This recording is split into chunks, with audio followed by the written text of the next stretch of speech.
Sue Stockdale here. We are having a few weeks break over the holiday season, so we are showcasing some of our most popular episodes from our archive.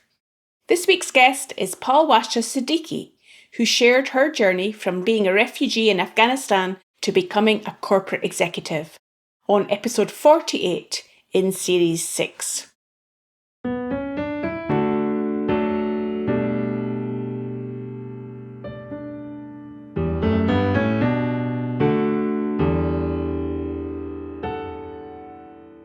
Hi, welcome to the Access to Inspiration podcast, the show where you can get inspiration from people who may be unlike you. I'm your host, Sue Stockdale, and I'm excited to introduce you today to our final guest in this series, Palwasha Siddiqi. Born and raised in Afghanistan when she was 7 years old, her family fled the civil war and became refugees in Pakistan for over 10 years.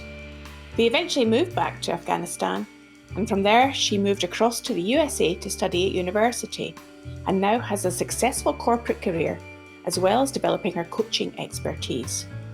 Her story is one of inspiration, resilience, and hope, and I think you'll find it heartwarming.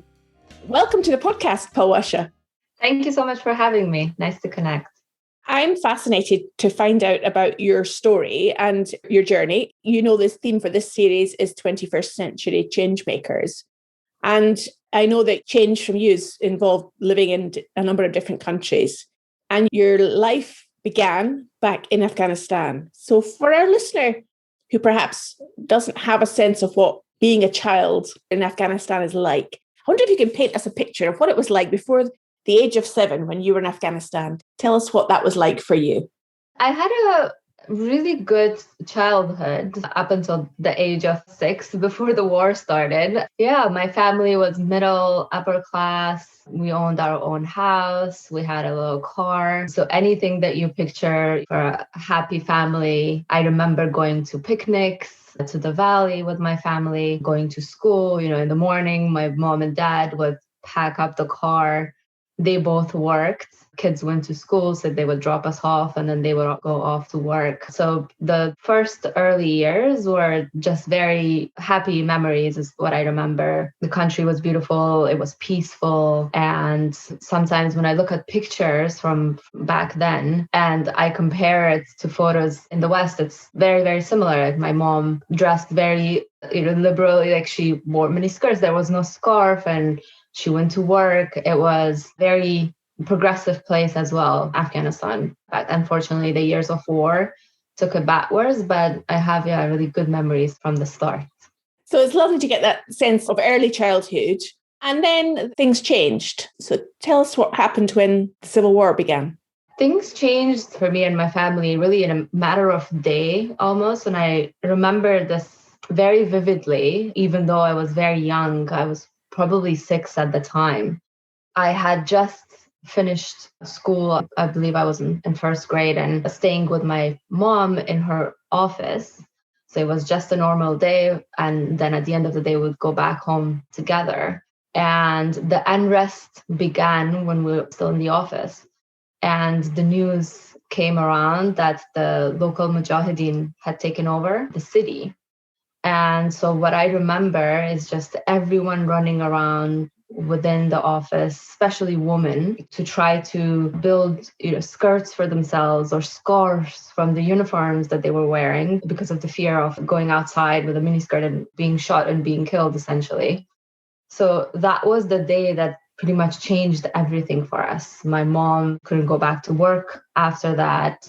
She couldn't really live a life that she lived before that. Same for us. And the unrest begun. And this was 89. And then we were still in Afghanistan for another year. So we lived there during the Civil War. And at some point during the war, our house got hit by a rocket. So everything went up into flames. We pretty much lost everything. And that was the time when my parents decided that it was time to go somewhere else in search of safety, but also in search of better life for us. Education was number one priority for my family and my parents to provide for us. And that was when we decided to move to Pakistan. And we became refugees in Pakistan. I pretty much grew up in Pakistan. So I started and finished high school. And then in 2001, when the American invasion happened, my family, like many others, thought that it was the end of the war and that we were going to go back home. So they also packed up and moved back to Afghanistan. That was in 2003. So they still live there. I'm in awe of how you describe that experience in terms of your house being hit by a rocket and then we chose to move, as if it's kind of an everyday experience that many people have never lived through. So you were forced to change at that moment. As a young child, what did you imagine was going on then? How did you come to terms with actually being forced to move and flee? The way that I remember is that everything was happening so fast that I didn't even have time to comprehend what's happening. It was one day we had to leave the office with my mom in such a rush and hurry, and I was looking around and it was chaos everywhere.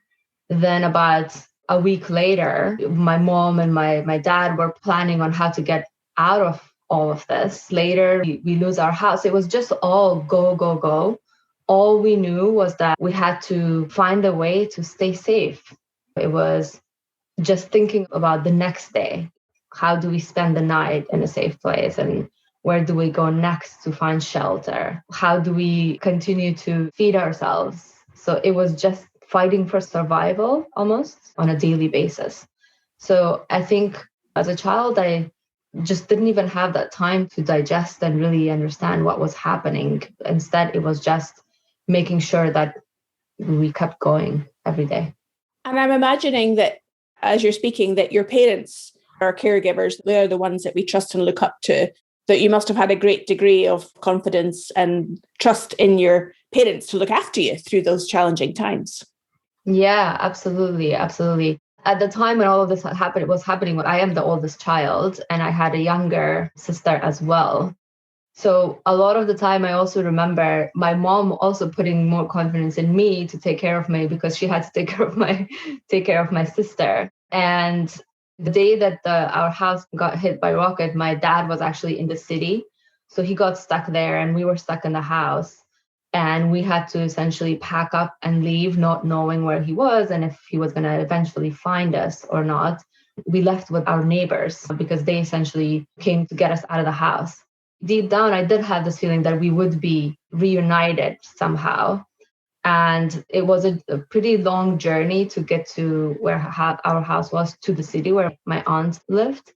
And we pretty much walked the whole time. So because there was war going on, you couldn't just take a car or drive. You had to go through the back doors, and Kabul is a valley. So we had to go through some mountains through a safer way to get to the city. And we were separated from my dad for the first couple of days. But then I remember waking up one morning, and just to paint the picture for you, it's not just us, it's like hundreds of people making the same journey, trying to get to a safer place.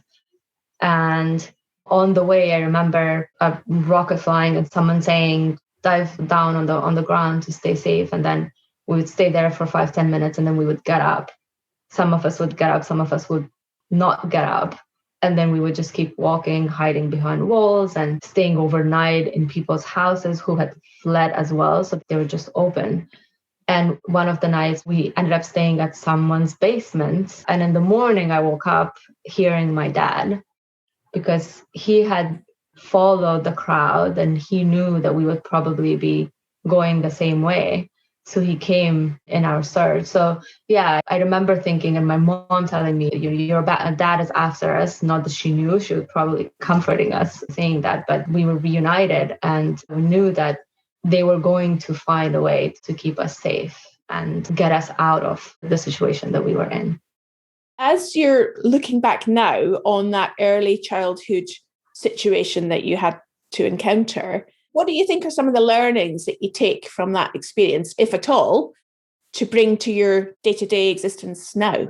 I think one main lesson that I've learned is about human resilience.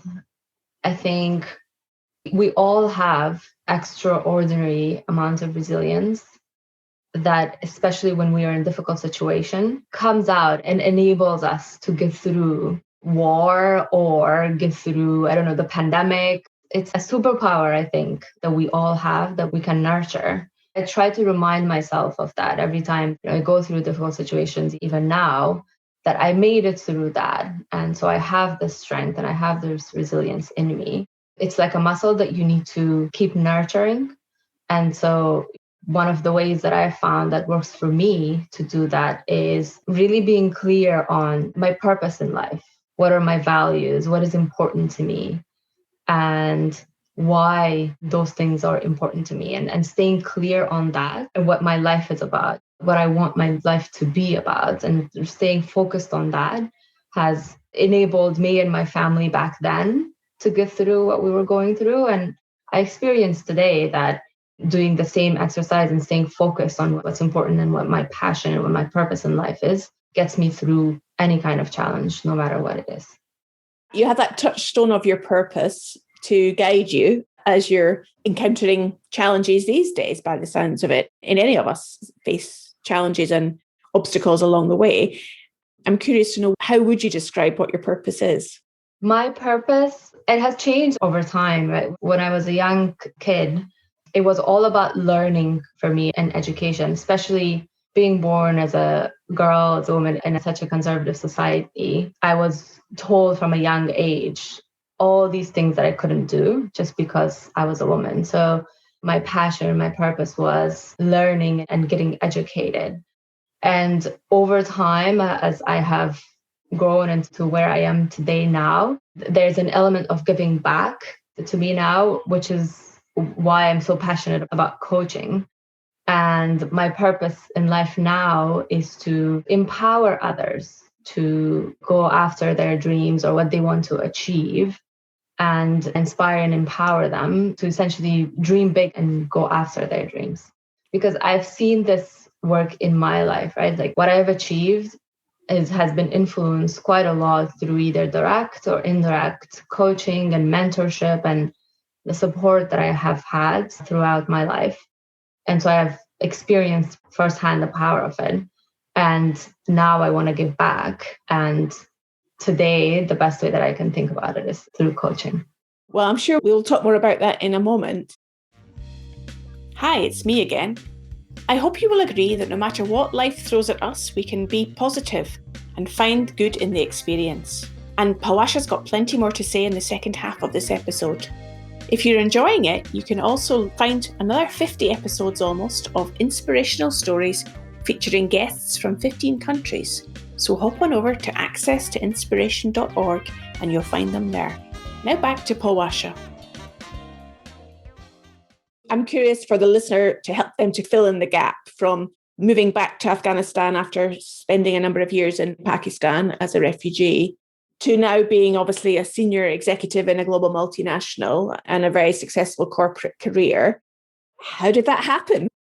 When I moved back, or when my family moved back to Afghanistan, I had just finished high school and I spoke a bit of English at the time. Maybe I had taken a few classes the year before, maybe compared to others. I understood and could communicate a bit. And when we moved back to Afghanistan, we essentially had to restart our life all over again. We didn't have a house. It was just the land. We were not that well off. So my family needed support financially to keep going and to rebuild their life in Kabul. So I decided that I would get a job. And given that I knew some basic English, that gave me a lot of good chances. And so I ended up working for an American fashion designer in Kabul, being her assistant. But I still had this passion of learning, going to school, and growing in that way. Her name was Sarah, and it became clear for her. And she kind of made it her goal to help me to continue to learn as well. And she would introduce me to different nonprofit organizations that had training programs, official, non-official. And so through her, I came across a nonprofit organization called Business Council for Peace. They work with entrepreneurs in post-conflict countries to help them create jobs, because more jobs mean less violence. So they're focused on economic development. And I took a few trainings with them in business management. And I got a couple of mentors through this nonprofit organization who asked me, what do you want from life? What do you want to achieve from here on? And I was very interested in going to university abroad. And so they essentially helped me find my way and secure a scholarship to attend university in the States. So I ended up going to Bucknell University in Pennsylvania. And that was essentially the start of another very big life-changing moment for me. I did not know what to expect. Some people growing up, they at least watch movies about the West and they have some pictures and images. And I just remember getting on the plane, pretty much my first time being alone on my own and getting on a plane and not knowing what was next for me. And it was probably one of the most challenging things that I had done. There was just so much fear, but at the same time, a lot of excitement because I knew that good things were waiting for me on the other side. So that was the start of my journey. So I finished my bachelor's degree in the States. Then I ended up joining American Express, moved to New York. While working with them, also got my executive MBA. So I lived and worked in New York for about 7 years. And then decided that it was time for me to change again. Like I didn't have enough. So now I think I'm kind of, wanting every 5 to 7 years of wanting a bit of a change in life, just because I know that it helps me grow in so many ways that I probably wouldn't if I stayed in the same place, same situation. So then I decided to move to London, and now I've been here for about 3 years, still working at Amex. Wonderful. Such an amazing story. And the sense of you entering that aeroplane and wondering what's ahead with the fear and trepidation tinged with the excitement. I'm wondering, as you recall your first experience in America, were there any particular things that stood out for you about how that culture was different to what you'd experienced before?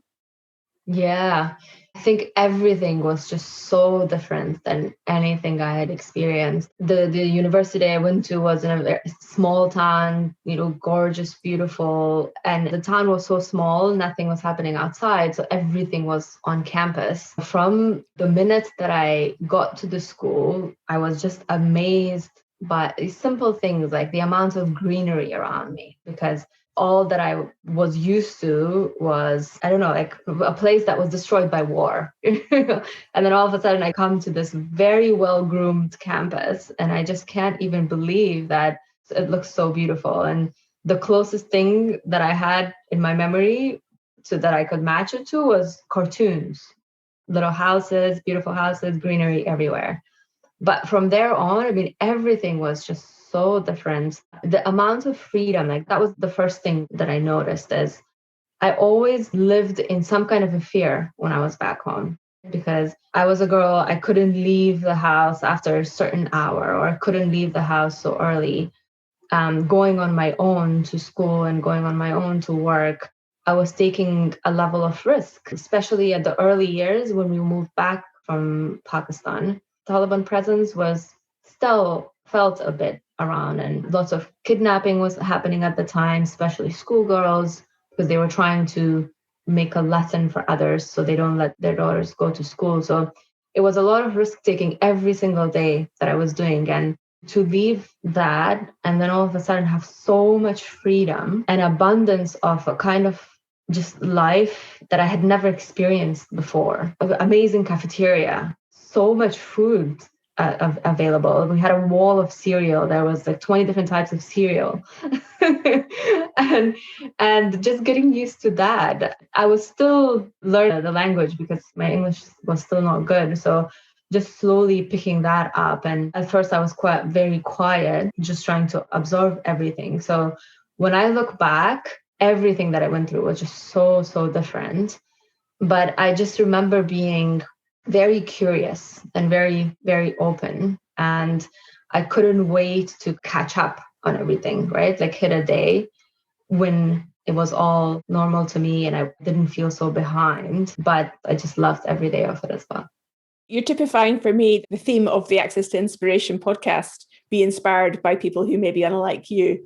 And going into that environment, which was unlike what you're experienced by, it sounds to me like you were being inspired by it. You were curious and interested to find out more and what was possible for you in America. Yeah, absolutely. I think I was using all of my senses in a way they had been awakened in a way that they hadn't been before. So all the new things every single day. And I actually today I try to still have an element of new things in life, because I think that's when you get used to the everyday hustle and bustle, and you kind of forget to stop and be amazed by something. So I try to, having learned what that does to you and the way that it wakes you up to the nature around you, to the life around you. And so I try to ingest new things here and there to keep myself be amazed by the world.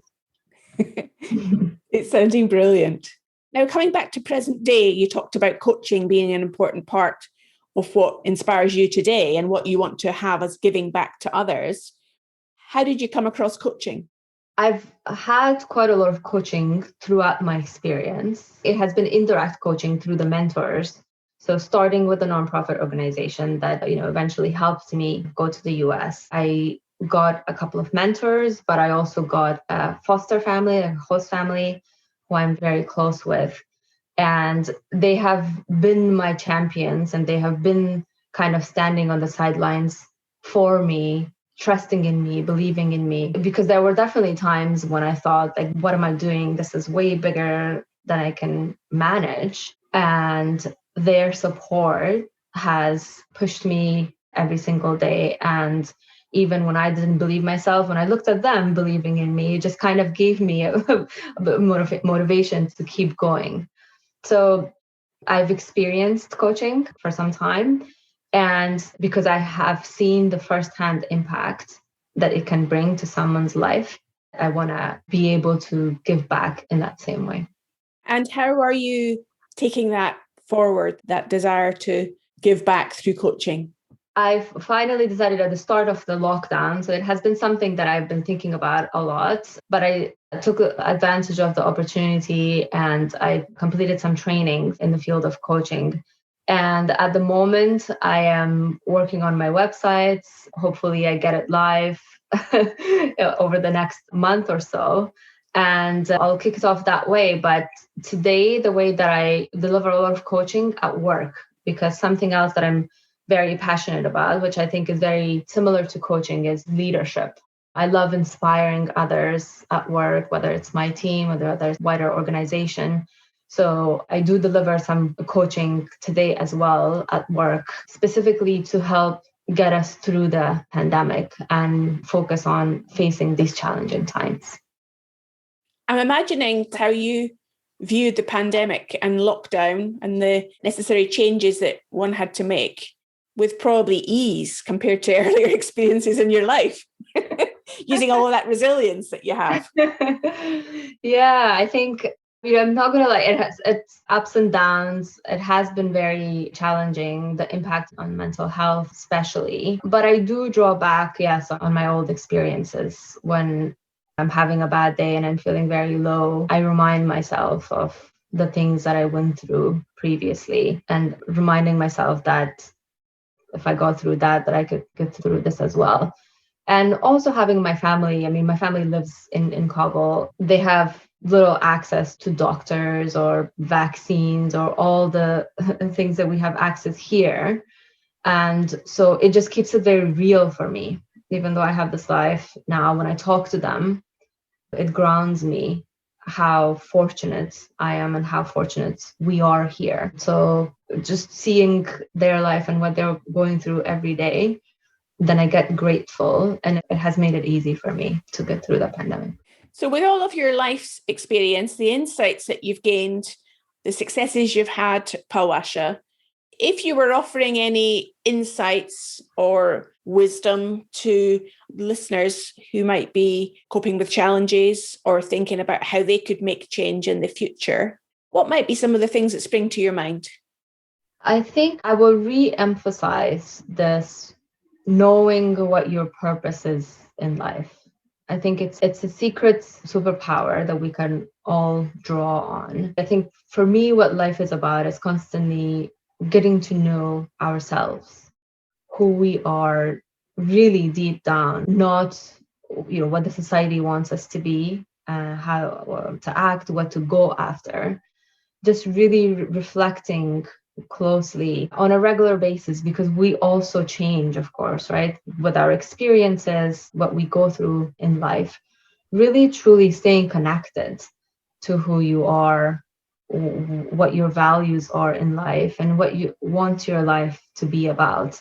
And any challenges that's thrown at you, and I've seen it in my own life, you will be able to overcome if you have a very clear vision of what it is that you want to achieve in this world and in this life. Well, I think you've very eloquently described there a really important point for our listener to consider is getting a sense of their purpose and taking time to reflect. And I'm sure that your story today has inspired them to reflect on their own situation in a very different way. If people want to find out more about you, Palwasha, and connect with you on social media, how might they do that? At the moment, the best way to connect with me is through LinkedIn. So Palwasha Siddiqi. And hopefully that's the platform where I will share everything else that's coming in the future as well in terms of related to coaching. Wonderful. It's been a real privilege to speak to you today, to hear about your experience and how you've used that to inspire change within yourself, and now, of course, in future, be inspiring change in others through utilising your coaching skills and helping everybody to get clearer about their purpose. So thank you so much for your time today. Thank you so much for having me, Sue. Well, I'm sure you'll agree that that was an amazing story that Palwasha had to share with us. My co-founder and I created this series with the simple purpose of bringing to you stories from inspiring people. And no matter their background or experience, we believe that they are all extraordinary in some way and can provide us with free energy when we hear their insights.